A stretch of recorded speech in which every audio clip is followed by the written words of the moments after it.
Hello, I'm Ihab, and this is going to be a video about the Airball hardware that I'm sending you.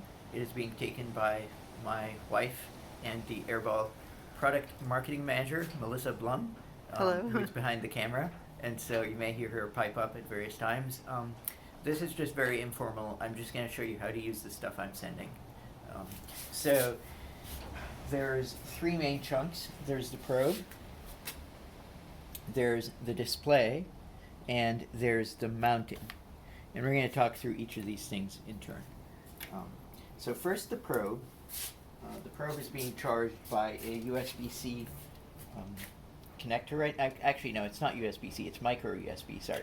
It's a micro USB connector on the back for charging, and I'll show you the contents. Basically, it has pressure sensors, microprocessors, a whole bunch of junk, nothing rocket sciencey. This is the outside air temperature probe. This is the antenna for the 2.4 gigahertz connection, and this is the power switch. I can turn it off right now, and you can see it has a battery. That's a 1 ampere hour LiPo battery in there, and when you turn it on, you will notice there's a little yellow LED here, which should start flashing 10 times a second, which corresponds to a data rate of 20 samples per second that we're sending out. This is your indication that things are actually working properly. We have not timed how long it takes to charge this, but we know that overnight is enough, and we know that a fully charged battery will keep this going for about 12 hours, basically all day. So you can just stick it on your plane and forget it and bring it home and charge it when you get home. Up is on, and down is off. Now, this probe has a RAM mount snap connector on top, and we'll talk about this in a minute when we talk about how it is to be mounted on your airplane. Other things of interest about this is the charging connector, micro USB. These are the 5 holes in the nose for the pressures, and one more set of holes in the static probe right here. Notice this thing is plugged up at the end. It's not actually taking any pressure reading from the tip. It's just these pressure readings from the sides over here. So that's that with the probe. I'm going to put it back here.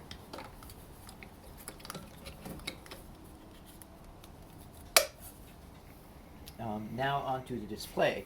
You notice since the probe is switched off, the display has an X, meaning it has no data. I'm going to turn the probe on, and lo and behold, the display starts giving you data. So simpler things first. At the bottom there's an altimeter, and you can see that this is showing us we're at 90 feet right now, which is more or less about right. The San Jose altimeter right now is 3001. I can change the altimeter setting by turning this knob right here, and so this is just the way to get the altimeter setting into the system. This is a somewhat unconventional rate of climb display.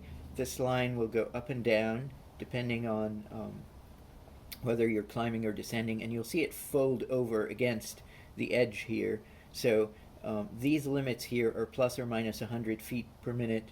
This is 200 feet per minute, 300, 400, 500, 1,000, 1,500, and then 2,000 is vertical. So it sort of scales from very detailed all the way to I'm just climbing really fast or descending really fast. We're still working on the user interface of this chunk, but it should be able to give you a fair amount of altimetry. And the idea is that this then becomes a one-stop shopping VFR instrument. It just gives you everything you need to know. And that which you need to know is all based on the probe right here. So now this is the main display, and as you've seen from our videos, and I'd recommend you look at our videos, this shows you the angle of attack, angle of yaw, the dynamic pressure, and the true airspeed. So I'm going to try and blow into the probe a little bit.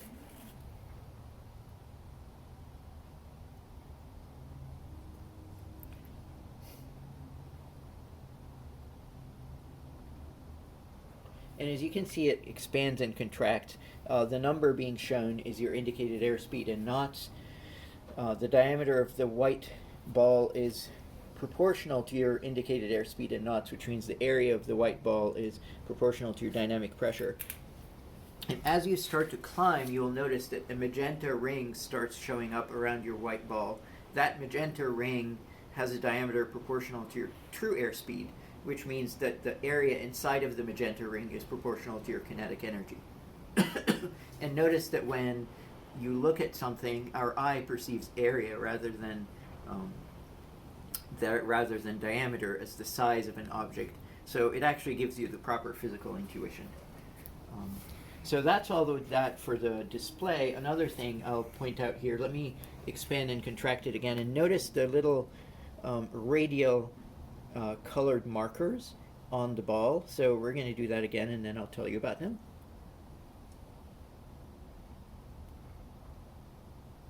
So you'll notice there are 3 radial ticks. There's a white one, a yellow one, and a red one. So these are the indicated airspeed or dynamic pressure points for your airplane, which you should set. These are your flap speed, your normal operating speed, which is yellow, and your never exceed speed, which is red. Would you like me to blow so you can point to them? That actually would be super awesome. Thank you, Melissa. Sorry, blow where? Into the middle hole if possible. Yep, see, that's awesome. Look at that. So this is your VFE right here. This is your VNO right there. And this is your VNE right there. And these are all dynamic pressure points as opposed to the angle of attack points that we're going to talk about. All right. Thank you, Melissa. Woohoo. Excuse me. So now, once you get this into your airplane, you're going to want to do a calibration run. And in order to do that, you need to press the button for 2 seconds until you see the settings coming in. So now you see the display go into settings mode, and you can change the various settings. So this is the full scale indicated airspeed, which is what is the indicated airspeed when the ball is when the diameter of the white ball is equal to the width of the display. And so let's say we need to set it to 125 or whatever. You will want to make this appropriate for your airplane, and as you use this more and more, you will find a comfortable set of settings to use. You click once and you go to the next setting. VR is your rotate speed, and there's a bit of gadgetry here where we set up, let's say we make it 30 knots, and I'll show you what the user interface does. Oops, sorry.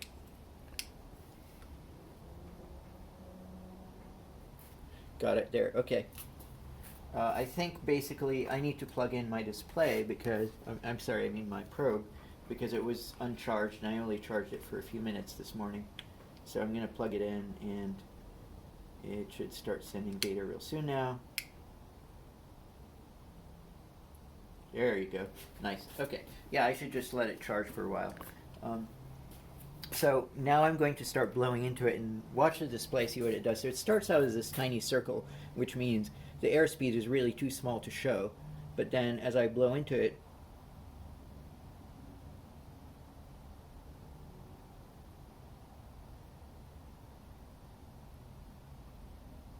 notice when it's really small, it has these little tick marks on it saying you still haven't gotten to rotate speed. And then once you get to rotate speed, it shows you the white, yellow, and red rings. Generally, I don't actually use this feature very much, but you're welcome to experiment with it if you want. As you can see, our UI is kind of being experimented with ourselves. So if you set it to 0, then that just cancels this feature. Click once again, and you get your flap speed. You can set that, and so I'm just going to try and show you how you set that.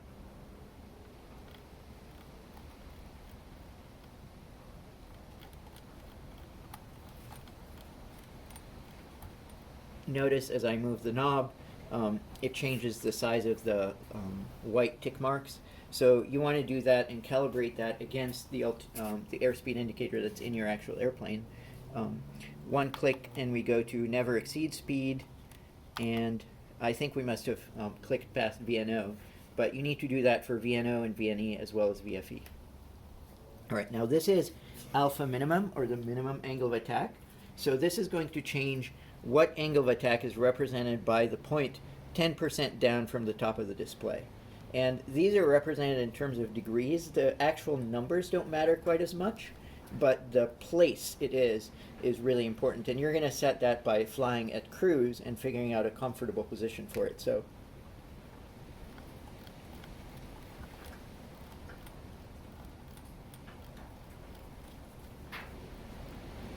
notice how the ball moves up and down as I change that setting. So you want cruise to be kind of around the top of the display somewhere, and use that setting to change it. This is the setting for alpha X. So we've developed a symbology with this display. And again, this is sort of like part of our ongoing development, but the thing that looks like an angle, kind of like going up the hill, that is your alpha setting for, no, actually, sorry, it's this thing, this like angle sign right there. That is your angle of attack for best angle of climb. And you'll want to calibrate that either by calibrating directly with your airplane, or calibrating against your ASI at gross weight or something. So this is alpha X. One more click and you go to alpha Y. So this setting, the little angel wings, that should be your alpha for your best rate of climb. There you go. Yep, exactly. And so again, you want to calibrate that however you want. And then this is alpha ref, which should be your alpha for your on-speed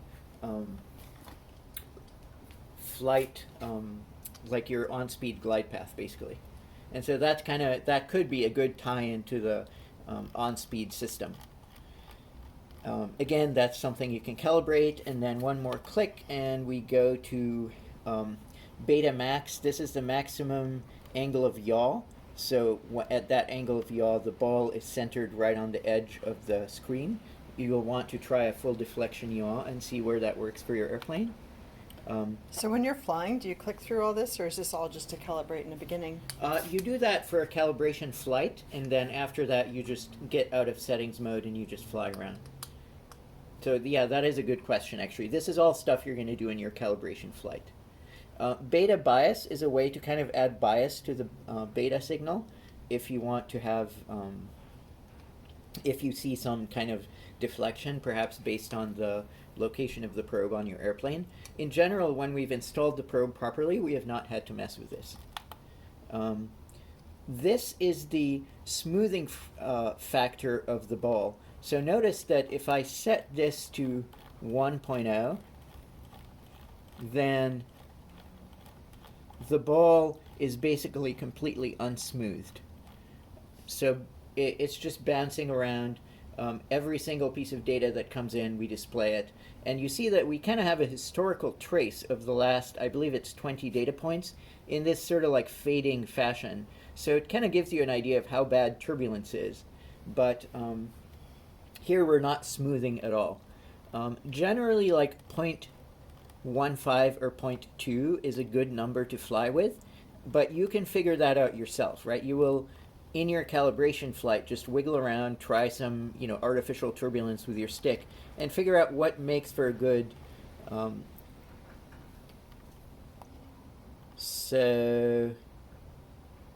Right, okay, 0.02. Not 0.2. 0.02 is a pretty good number. This is just a basic exponential filter.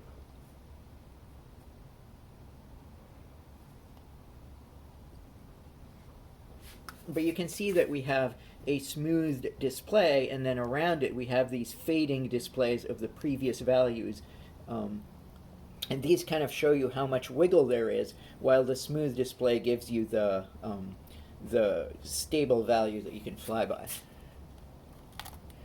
SF VSI, so this is the smoothing factor for the vertical speed indicator, and as I said, we're working on trying to get this UI a little bit better, but that also has smoothing, so you'll try and experiment with what gives you a good VSI signal that you can fly by. We're back to indicated airspeed full scale, rotate speed, flap speed, normal operating speed, never exceed speed, alpha stall, which is something I skipped because this is not mounted very well. I was kind of bouncing the switch a little bit. So this is the alpha when the ball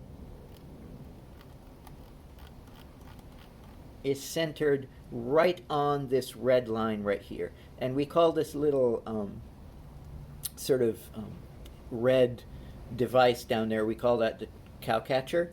So at the top of the cow catcher, that should be your stall, where the center line of the ball should touch this. And what you really need to do is get into this alpha stall mode and do several stalls, one after the other, adjusting as you go until you figure out that your airplane is stalling right over here. And that's probably one of the more important adjustments.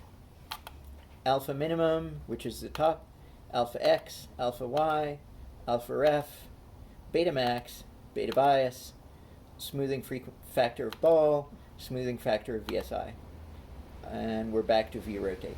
Now I'm going to do a long press for 2 seconds, and we get out of settings mode. And once you do that, sorry, our dog is trying to get in. Let's bring the dog in. Let's go look at Toki the Whippet pup.